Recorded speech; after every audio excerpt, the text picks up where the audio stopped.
بسم الله الرحمن الرحيم. الحمد لله رب العالمين، والصلاة والسلام على رسولنا الأمين ونبينا محمد وعلى آله وصحبه ومن سار على نهجه بإحسان إلى يوم الدين. سبحانك لا علم لنا إلا ما علمتنا إنك أنت العليم الحكيم. கண்ணியத்துக்குரிய பெரியோர்களே, சகோதரர்களே, அஸ்ஸலாமு அலைக்கும் வரஹ்மத்துல்லாஹி வபரகாத்துஹு.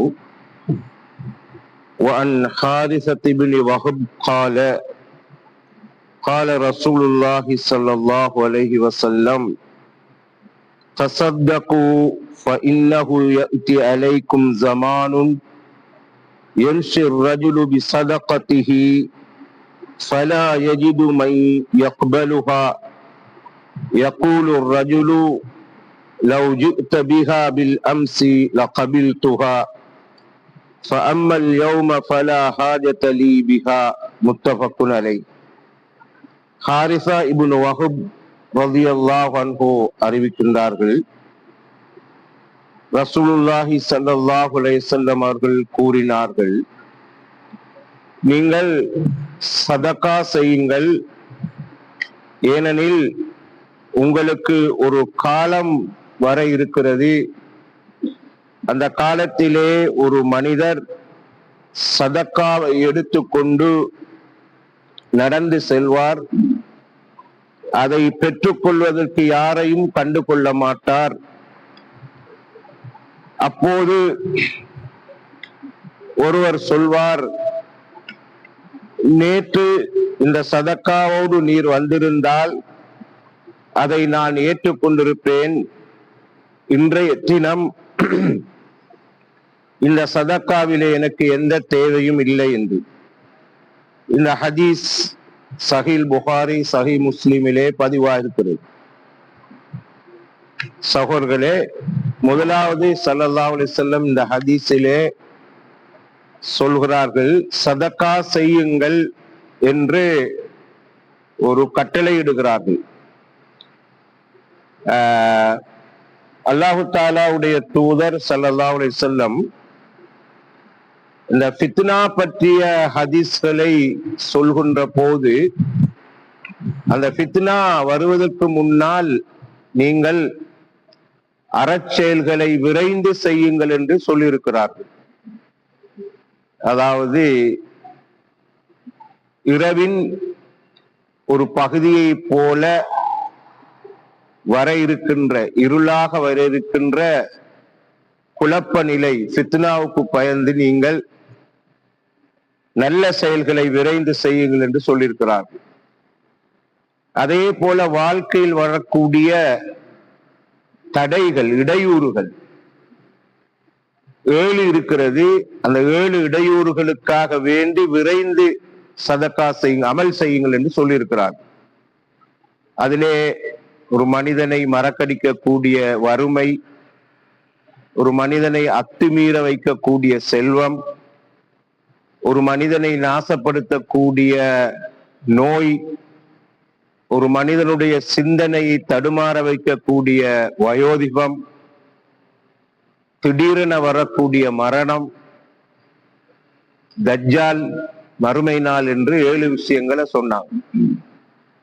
அதே போலத்தான் இங்கேயும் சொல்றாங்க, சதக்கா செய்யுங்க, ஒரு காலம் வர இருக்கிறது உங்களுக்கு என்று சொல்றாங்க. அந்த காலத்தை பற்றி இங்க அறிஞர்கள் சொல்ற நேரம் இது, ஒருவேளை இது மஹ்தி அலைஹிஸ்ஸலாம் அவர்களது காலமாக இருக்கலாம், அல்லது ஈசா அலைஹிஸ்ஸலாத்துடைய காலமாக இருக்கலாம் என்று அறிஞர்கள் வேறுபட்ட கருத்துக்களை சொல்லுகிறார்கள்.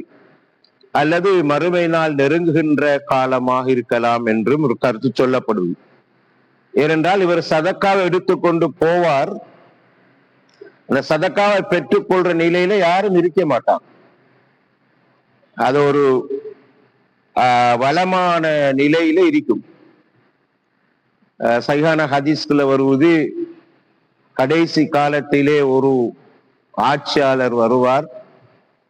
அவர் தனது செல்வத்தை கணக்கு பார்க்காமலே கொடுத்துக்கிட்டே இருப்பார்.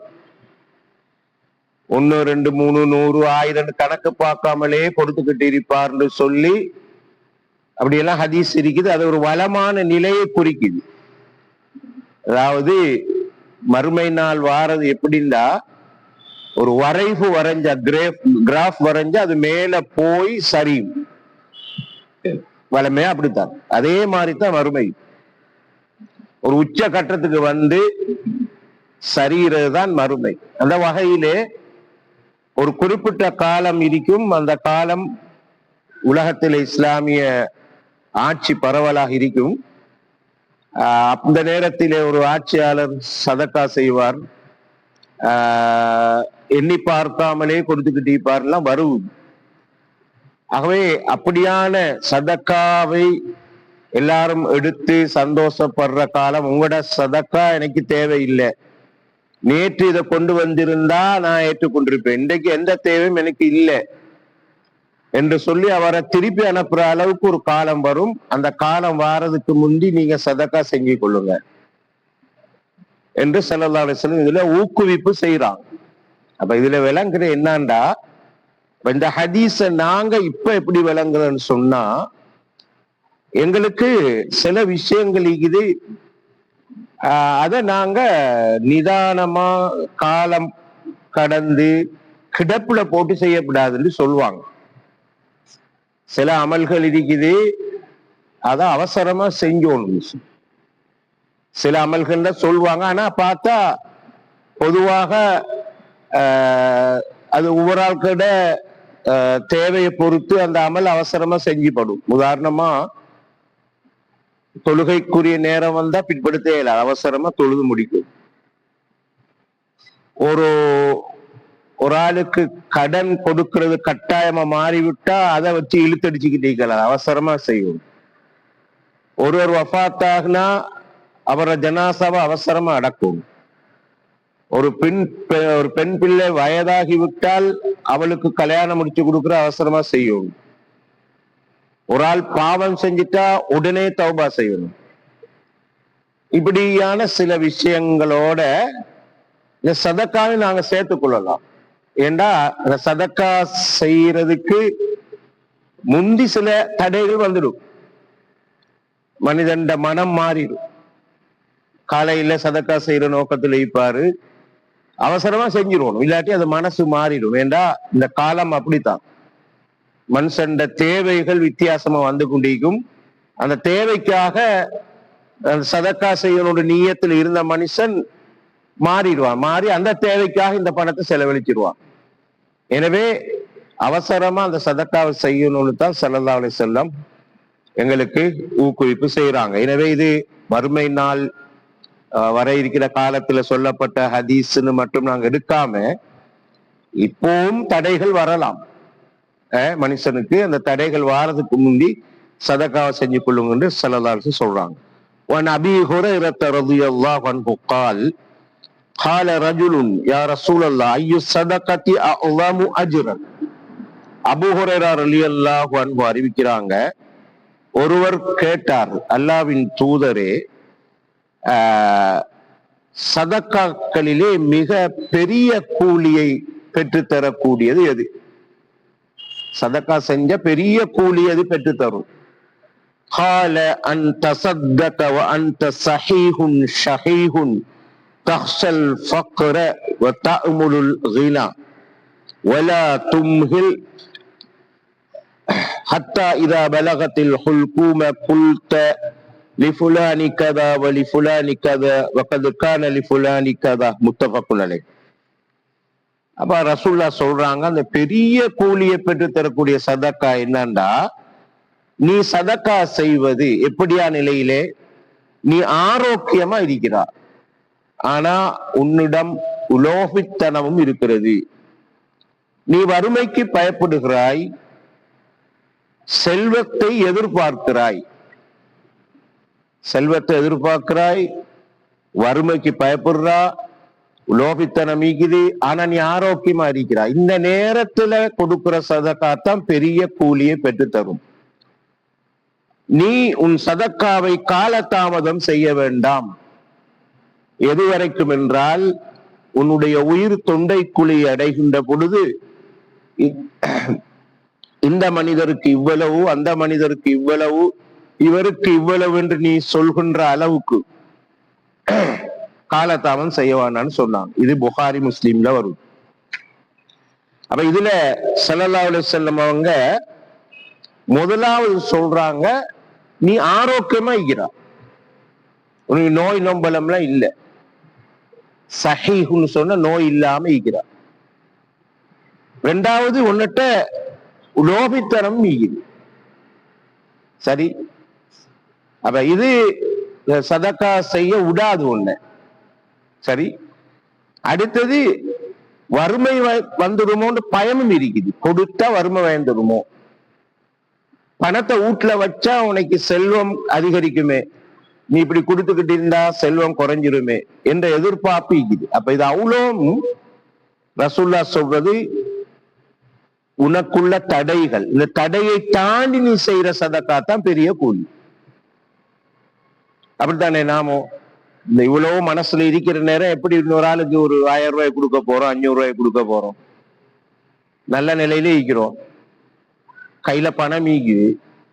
ஆனா எங்கட மனசுல எத்தனையோ லிஸ்ட் ஈக்கும், பட்ஜெட் ஈக்கும், நாளைக்கு நாளை நின்று அடுத்த வருஷம் 2 வருஷம் கழிச்சு 5 வருஷம் கழிச்சு இப்படி எல்லாம் பெரியதெல்லாம் இருக்கும். ஆனா ஒரு மனுஷன் தேவைக்கு வாங்குற நேரம், கேட்டு வார நேரம் கொடுக்கறதுக்கு நாங்க லேசாக மனசு வராது. ஆனா அந்த நேரத்துல கொடுக்கிற சதக்கா தான் பெரிய கூலியை பெற்று தரும்னு சொல்றாங்க. அது ஒரு பயிற்சி, அதான் தர்பியான்னு சொல்றோம்.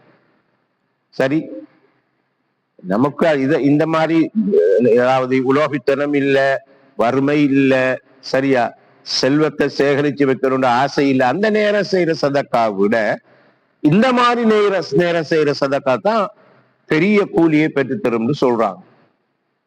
உண்மையிலே அப்படித்தான். அதாவது ஒரு மனுஷன் உலகத்துல சாதனை படைக்கிற நேரம், சாதனை எப்ப படைப்பான்னு சொன்னா அவனுக்கு நிறைய தடைகள் இருக்கிற நேரம் சாதனை படைப்பான்.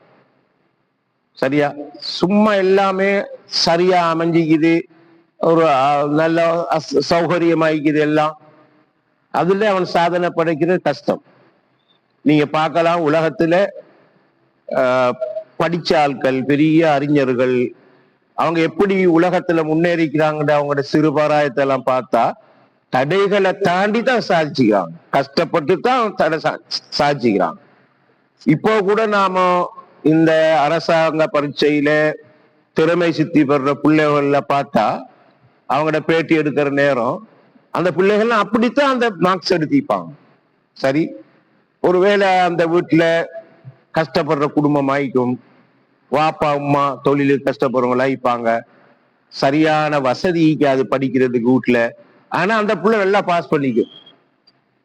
அப்ப ரசூலுல்லாஹ் சொல்றாங்க என்னண்டா, இந்த மாதிரி தடைகள் இருக்கிற நேரம் நீ கொடு சல்லியே, அப்படி கொடுக்கிற நேரம் அது பெரிய கூலியை பெற்று தரும், உன்னுடைய உள்ளமும் பயிற்றுவிக்கப்பட்டுடும். சரி, ஸல்லல்லாஹு அலைஹி வஸல்லம் இந்த ஹதீஸினூடாக அப்படி சொல்லி கடைசியில சொல்றாங்க, காலதாமதம் செஞ்சுட்டு உயிர் துண்டைக்குழி அடையும் வரைக்கும் சதக்காவை பிற்படுத்த வானம். உங்களுக்கு தெரியும், சூரா நாங்க வளமையா வெள்ளிக்கிழமையில சூரா ஓதுறாங்க தானே, அதாவது சூரத்துல் முனாஃபிகூன்.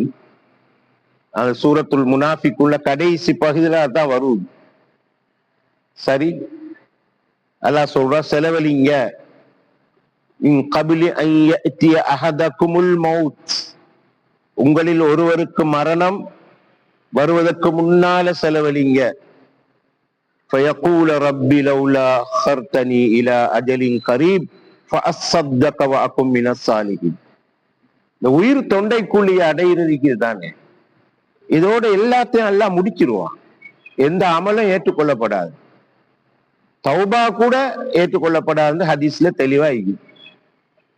சரி, இந்த உயிர் தொண்டைக்குழிய அடைந்த நேரம் சொல்வானாம், ரப்பே எனக்கு கொஞ்சம் தவணை அளிப்பாயாக, கொஞ்சம் காலத்தை தாவேன், சரி, நான் சதக்கா செய்து நல்லோர்களில் ஒருவனாக மாறி விடுவேனே என்று. ஆனா அல்லாஹ் சொல்றான், ஒரு ஆத்மாவுக்கு அஜல் வந்தா அது பிற்படுத்தப்பட மாட்டாது. ஒரு செகண்ட் முந்தவும் மாட்டாது, பிந்தவும் மாட்டாது. ஆகவே ரசூலுல்லாஹ் சொல்றாங்க, அந்த வரைக்கும் நீங்க சதக்காவை பிற்படுத்தாதீங்க. உங்களுக்கு கையில என்ன இருக்குதோ அது கொஞ்சமா இருந்தாலும் சரி, நிறைய இருந்தாலும் உங்களோட தேவை போக கொடுத்து போடுங்கன்னு ஸல்லல்லாஹு அலைஹி வஸல்லம் இதுல எங்களுக்கு சொல்றாங்க. கடைசியாக சகோதரர்களே, ஒரு ஹதீஸை பார்த்து இந்த வகுப்பு நிறைவு செய்வோம். وعن أبي ذر قال التقيت إلى النبي صلى الله عليه وسلم وهو جالس في ظل الكعبة. அபூ தர் ரலியல்லாஹு அன்ஹு அறிவிக்கிறாங்க, நான் நபிகளாரை நோக்கி சென்றேன், அவர்கள் கௌபாவின் நிழலில் அமர்ந்து கொண்டிருக்கிறார்கள். ஃபலம்மா ரஆனி, என்னை அவர்கள் கண்ட பொழுது, கால சொன்னார்கள், ஹுமுல் அக்ஸரூன வ ரப்பில் கௌபா, கௌபாவின் ரப்பின் மீது சத்தியமாக அவர்கள் தான் நஷ்டவாளிகள்னு சொன்னாங்க. ஃபகுல்து ஃபிதாக அபி வ உம்மி, அப்ப நான் சொன்னேன், என்னுடைய தாயும் தந்தையும் யா ரசூலல்லாஹ் உங்களுக்கு அர்ப்பணமாகட்டும். மன்ஹும், அவர்கள் யாருன்னு கேட்டேன். நீங்க சத்தியம் செஞ்சு சொல்றீங்களே நஷ்டவாளிகள், அவங்க யார்?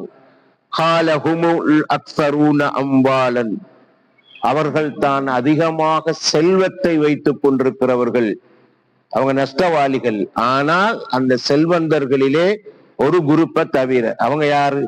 இல்லாமன் கால ஹாக்கதா வஹாக்கதா வஹாக்கதா மின் பைனி யதைஹி வ மின் கல்ஃபிஹி வ யமீனிஹி வ ஷிமாலிஹி வ கலீலும் மாஹும். சொன்னாங்க, இவங்களை தவிரண்டு தனக்கு வலப்பக்கம் இடப்பக்கம் முன்னால பின்னால உள்ளவங்களை காட்டி இவ்வாறெல்லாம் யாரு இவ்வளவு தொகையை நான் கொடுக்கிறேன்னு சொன்னாங்களோ அவங்களை தவிர மற்றவங்களும் நஷ்டவாளிகள்.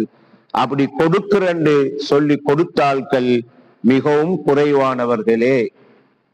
சரி, அந்த கொடுக்கிற ஆட்கள் கலீலும் ஆகும்னு ஸல்லல்லாஹு அலைஹி வஸல்லம் சொன்னாங்க. இதுலயும் எங்களுக்கு விளங்குது என்னண்டா, செல்வத்தை வச்சு கொண்டிருக்கிற அவ்வளோ பேரும் அதாவது நஷ்டவாளிகள் சொல்லி கொடுக்கிற ஆட்களை மட்டும் விதிவிலக்கா சொல்றாங்க, அவங்க நஷ்டவாளிகள் அல்ல. எனவே இந்த ஹதீஸோட இந்த பாடத்தில் வரக்கூடிய முதலாவது பகுதி நிறைவடைகிறது. இன்ஷா அல்லாஹ் அடுத்த வாரம் நாங்கள் 2ஆம் பகுதியில் வரக்கூடிய அல்லாஹ்வின் பாதையில் செலவழித்தல் சம்பந்தமான ஹதீஸ்களை தொடரா பார்ப்போம். சுப்ஹானக்கல்லாஹு வபிஹம்திக அஷ்ஹது அல்லா இலாஹா இல்லா அன்த அஸ்தக்ஃபிருக வ அத்தூபு.